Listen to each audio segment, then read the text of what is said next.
കഴിഞ്ഞ കുറച്ചു ദിവസങ്ങളിലായി വാർത്താ പ്രാധാന്യമുള്ള വിഷയമായി മാറുന്നത് കോൺഗ്രസും ശശി തരൂരുമാണ്. പാർട്ടിയും തരൂരും തമ്മിൽ അത്ര സുഖത്തിലല്ല എന്നതാണ് വരുന്ന വാർത്തകൾ. ഓപ്പറേഷൻ സിന്ദൂറുമായി ബന്ധപ്പെട്ട് ശശി തരൂരും കോൺഗ്രസും രണ്ട് വ്യത്യസ്ത നിലപാടുകൾ സ്വീകരിച്ചതാണ് ഇതിൽ പ്രകടമായ തെളിവ്.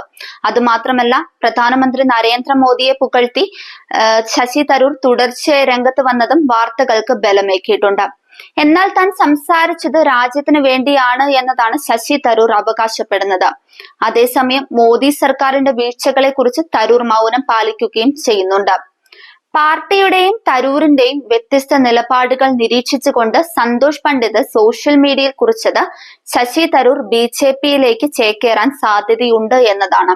അത്തരത്തിൽ ഒരു തീരുമാനം തരൂർ എടുത്താൽ അദ്ദേഹം ആദ്യം MP സ്ഥാനം ഒഴിയേണ്ടതായി വരും. പിന്നാലെ തിരുവനന്തപുരത്ത് ഉപതിരഞ്ഞെടുപ്പ് വേണ്ടിവരും. അത്തരത്തിലൊരു തിരഞ്ഞെടുപ്പ് ഉണ്ടായാൽ അവിടെ BJP സ്ഥാനാർത്ഥിയായി തരൂർ മത്സരിക്കാൻ സാധ്യതയില്ല എന്നും സന്തോഷ് പണ്ഡിറ്റ് നിരീക്ഷിക്കുന്നു. പിന്നാലെ സോഷ്യൽ മീഡിയയിൽ ശശി തരൂർ പോസ്റ്റ് ചെയ്ത ഒരു പോസ്റ്റ് ഇങ്ങനെയാണ്: പറക്കാൻ അനുവാദം ചോദിക്കരുത്, ചിറകുകൾ നിങ്ങളുടേതാണ്, ആകാശം ആരുടേതുമല്ല എന്നതാണ് അദ്ദേഹം സോഷ്യൽ മീഡിയയിൽ കുറിച്ചത്. അവിടെ അദ്ദേഹം പറക്കൽ എന്നതുകൊണ്ട് ഉദ്ദേശിച്ചത് ഒരു രാഷ്ട്രീയ കൂടുമാറ്റമാണോ എന്ന് സന്തോഷ് പണ്ഡിറ്റ് നിരീക്ഷിക്കുന്നുണ്ട്. അത്തരത്തിൽ അദ്ദേഹം കോൺഗ്രസിൽ നിന്ന് BJPയിലേക്ക് ചേക്കേറുകയാണെങ്കിൽ ആകാശം പോലെ അനന്തമായ സാധ്യതകളും BJPയിൽ തുറന്നു കിട്ടുമെന്ന് അദ്ദേഹം നിരീക്ഷിക്കുന്നുണ്ട് എന്ന് സന്തോഷ് പണ്ഡിറ്റ് അദ്ദേഹത്തിന്റെ പോസ്റ്റിലൂടെ അർത്ഥമാക്കുന്നുണ്ട്. അതുമാത്രമല്ല, ആകാശം ആരുടേതുമല്ല എന്നതുകൊണ്ട് ഉദ്ദേശിക്കുന്നത് തീരുമാനം തീർത്തും വ്യക്തിപരമാണ് എന്നതാണ്.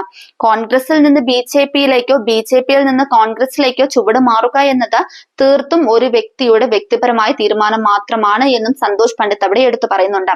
എന്തൊക്കെ തന്നെയായാലും കോൺഗ്രസിൽ നിന്ന് BJP പാർട്ടിയെ പുകഴ്ത്തി പറഞ്ഞിട്ടും നരേന്ദ്രമോദിയെ വാഴ്ത്തി പറഞ്ഞിട്ടും കോൺഗ്രസിൽ നിന്ന് ശശി തരൂരിനെതിരെ യാതൊരുവിധ അച്ചടക്ക നടപടിയും എടുത്തിട്ടില്ല എന്നത് ശ്രദ്ധിക്കേണ്ട ഒരു കാര്യം തന്നെയാണ്. മാത്രമല്ല, BJPയിൽ നിന്ന് യാതൊരുവിധ ഓഫറും ശശി തരൂരിന് ഇതുവരെ മുന്നോട്ട് വെച്ചിട്ടില്ല എന്നും വാർത്തകളുണ്ട്.